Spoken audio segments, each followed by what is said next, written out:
18ാമത് പ്രവാസി ഭാരതീയ ദിവസ് ആഘോഷങ്ങൾക്ക് ഒഡീഷയിൽ തുടക്കമായി. രാജ്യത്തിന്റെ വികസനത്തിന് യുവാക്കൾക്ക് ശരിയായ മാർഗനിർദ്ദേശം നൽകേണ്ടത് അനിവാര്യമാണെന്ന് ഭുവനേശ്വറിൽ യുവ പ്രവാസി ഭാരതീയ ദിവസ് സമ്മേളനത്തെ അഭിസംബോധന ചെയ്തുകൊണ്ട് വിദേശകാര്യമന്ത്രി എസ് ജയശങ്കർ പറഞ്ഞു. Connecting them more effectively for mutual good.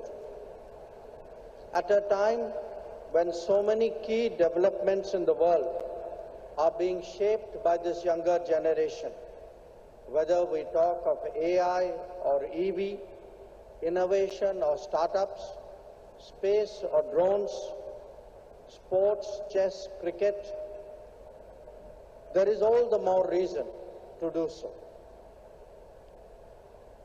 Friends, at home, വികസിത ഭാരതം കെട്ടിപ്പടുക്കുന്നതിന് പ്രവാസികളുടെ പങ്ക് വളരെ വലുതാണെന്ന് വിദേശകാര്യമന്ത്രി പറഞ്ഞു.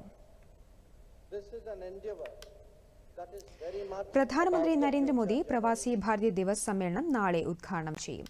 75 രാജ്യങ്ങളിൽ നിന്നുള്ള 6000-ഓളം പ്രതിനിധികളാണ് 3 ദിവസത്തെ സമ്മേളനത്തിൽ പങ്കെടുക്കുന്നത്.